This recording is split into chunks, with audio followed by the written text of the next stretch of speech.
हिम्मतपुर नामक एक गांव में भोला अपनी बीवी चमेली और अपने दो बच्चों सोनू और चांदनी के साथ रहता था।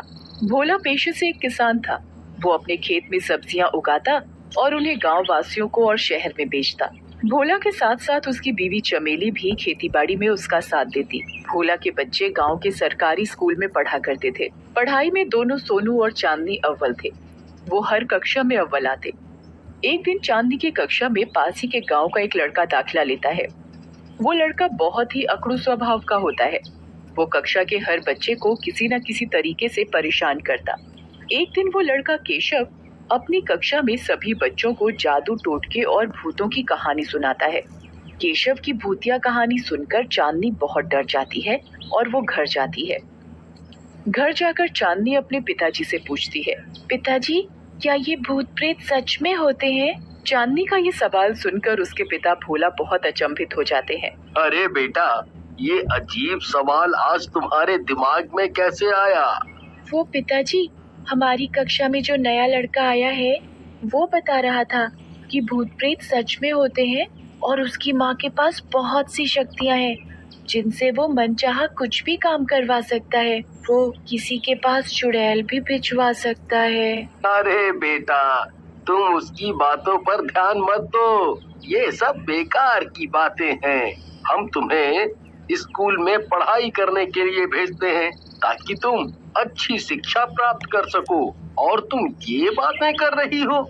ये सब अंधविश्वास है। तुम कक्षा में बस पढ़ाई के अलावा कुछ उल्टी सीधी बात ना सुना करो, ना ही किया करो। तुम्हें अपनी जिंदगी में एक बहुत बड़ा इंसान बनना है।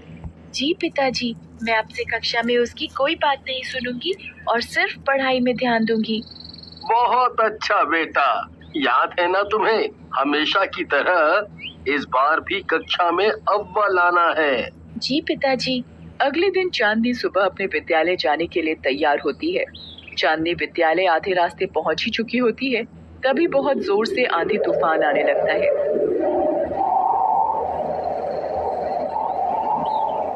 चांदनी थोड़ी देर पेड़ के नीचे खड़ी हो जाती है। कुछ ही देर बाद तूफान रुक जाता है और चांदनी अपने विद्यालय की तरफ बढ़ जाती है। अरे, आज तो इस तूफान के चक्कर में मैं बहुत लेट हो गई। कक्षा में सभी बच्चे आ गए होंगे। आज तो मैडम बहुत डांटेंगी। चांदनी ये बात बोल ही रही होती है, तभी उसे उसकी कक्षा का नया लड़का केशव आवाज देता है। चांदनी! चांदनी उसकी बात को नजरअंदाज करती है। चांदनी! चांदनी! चांदनी को केशव की बात का जवाब देना ही पड़ता है। हाँ केशव। अरे चांदनी, आज तुम भी विद्यालय आने में लेट हो गई। मैं भी हो गया। पिताजी ने बोला है इससे ज्यादा बात नहीं करनी। वो खेत में इतनी मेहनत करते हैं सिर्फ और सिर्फ हम दोनों भाई बहनों के लिए, ताकि हम दोनों अच्छी शिक्षा ले सके। मुझे अब इसकी बेफालतू झूठी बातों में नहीं आना। अरे चांदनी, तुम कल ज्यादा डर तो नहीं गई थी ना भूत वाली बातों से? तुम बहुत अच्छा मजाक कर लेते हो केशव। मैंने इस बारे में अपने पिताजी से भी बात की थी। उन्होंने मुझे बताया ऐसा कुछ नहीं होता है। चांदनी की ये बात सुनकर केशव बहुत जोरों से हंसने लगता है। ये तुम क्या कह रही हो चांदनी? इन सब बातों को मजाक में नहीं लेते। ये तुम्हारी अच्छी खासी हंसती खेलती जिंदगी खराब कर सकती है। तुम्हें ये सब बातें कैसे पता? और तुम इन सब बातों में इतना विश्वास कैसे रख सकते हो? मेरी माँ। क्या मेरी माँ? तुम क्या बोले जा रहे हो केशव? मेरी माँ को काला जादू आता है। वो चाहे तो कुछ भी कर सकती है। वो अपने घर में रहकर अपने काले जादू से तुम्हारे घर पर सब कुछ देख सकती है और कुछ भी कर सकती है। ये कैसा मजाक है? तुम ये डराना मुझे बंद करो और विद्यालय के लिए थोड़ी जल्दी जल्दी पैर चलाओ। देखते ही देखते केशव और चांदनी अपने विद्यालय पहुंच जाते हैं। केशव और चांदनी अपनी कक्षा में पढ़ाई करते हैं और अपने अपने घर चले जाते हैं। घर पहुंचकर चांदनी के दिमाग में केशव की बताई गई बातें ही चल रही थी। चांदनी फिर अपने पिताजी से बात करते हुए, पिताजी, क्या ऐसा हो सकता है कि कोई अपने घर से हमारे घर में सब कुछ देख सकता हो? मतलब मैं तुम्हारी बात समझा नहीं चांदनी बेटा। पिताजी, वो हमारी कक्षा में जो केशव है ना, वो बता रहा था कि उसकी माँ को काला जादू आता है। वो चाहे तो कुछ भी कर सकती है। उनकी शक्तियाँ इतनी मजबूत है कि वो अपने घर बैठे बैठे हमारे घर में सब कुछ देख सकती है। चांदनी की ये बात सुनकर भोला बहुत गुस्से में आ जाता है। चांदनी बेटा, तुम ये क्या रोज फजूल की बातें लेकर बैठ जाती हो? लगता है तुम्हारा पढ़ाई में ध्यान नहीं है अब बिल्कुल।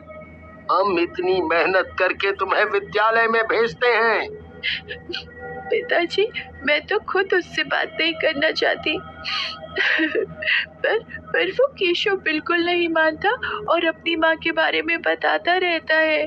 यहाँ चांदनी अपने पिता भोला को केशव की शिकायत लगा रही होती है और उधर केशव अपनी माँ को चांदनी की। माँ, मेरी कक्षा में एक लड़की है, उसका नाम चांदनी है। वो हमेशा मुझे ये कहकर चिढ़ाती है कि तेरी माँ को कोई काला जादू नहीं आता और ये काला जादू सभी भ्रम की बातें हैं। ये चुड़ैल, भूत, प्रेत कुछ नहीं होते। माँ, मुझे बिल्कुल अच्छा नहीं लगता वो आपके बारे में ऐसा बोलती है। वो बोलती है कि उसके पिताजी ये सब भूत प्रेतों को नहीं मानते। केशव चांदनी और उसके पिता की 2 की 4 बात लगा देता है। केशव की ये बात सुनकर उसकी माँ माया बहुत गुस्से में आ जाती है। अभी उस लड़की और उसके बाप को पता ही क्या है कि मेरे पास कितनी शक्तियाँ हैं और ये शक्तियाँ मैंने कितनी मेहनत से दिन रात खून पसीना करके हवन से कमाई है। माया गुस्से में हवन करने लगती है। आज मैं उस चांदनी और उसके बाप को बताऊंगी कि काला जादू किसे कहते हैं और भूत प्रेत होते हैं या नहीं।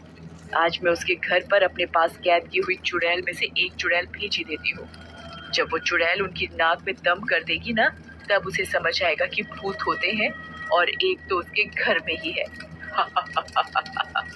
मेरी शक्तियों पर कोई शक करेगा तो मैं उसके क्या हाल करूंगी, वो इंसान वो सोच भी नहीं सकता। माया लगातार बहुत देर तक हवन करती है और अपने जादू से एक चुड़ैल को एक मटके में कैद करके उसके घर पर जाने को बोल देती है। जा चुड़ैल जा, जा चांदनी के घर और उसके घर में जाकर वो हाल कर देना कि वो काला जादू मानने पर मजबूर हो जाए। माया के बोलने के साथ ही मटका हवा में उड़ने लगता है और देखते ही देखते वो चांदनी के घर के बाहर आम के पेड़ पर जाकर फूट जाता है। मटके में से चुड़ैल निकलकर आम के पेड़ पर अपना वास बना लेती है।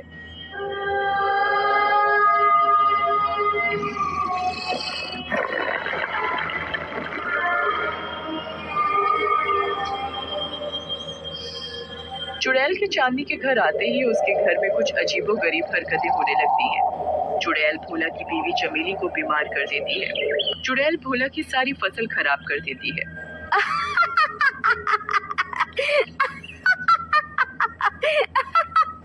अब इन्हें पता लगेगा कि चुड़ैल और भूत क्या होते हैं और हमारे अंदर कितनी शक्ति है। जहाँ चांदनी और उसका भाई कक्षा में अव्वल नंबर से पास होते, वो दोनों अब फेल होने लगे थे। भोला कुछ समझ नहीं पा रहा था कि आखिरकार उसके घर में ये क्या हो रहा है। फिर एक दिन भोला अपने खेत में सब्जियां बो रहा होता है, तभी उसे महसूस होता है कि उसके पीछे कोई चल रहा है। वो पीछे मुड़कर देखता है पर उसे कोई नहीं दिखता।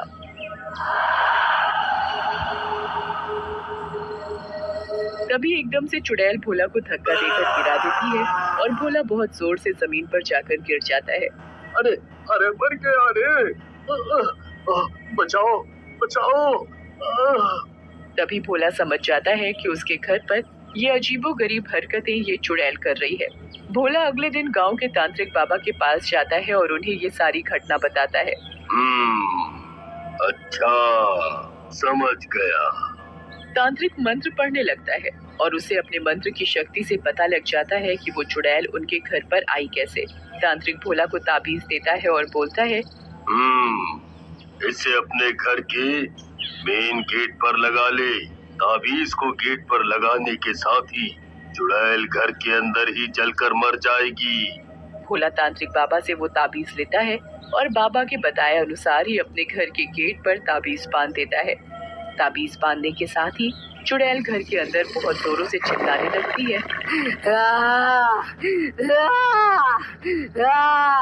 और देखते ही देखते वो जलकर राख हो जाती है।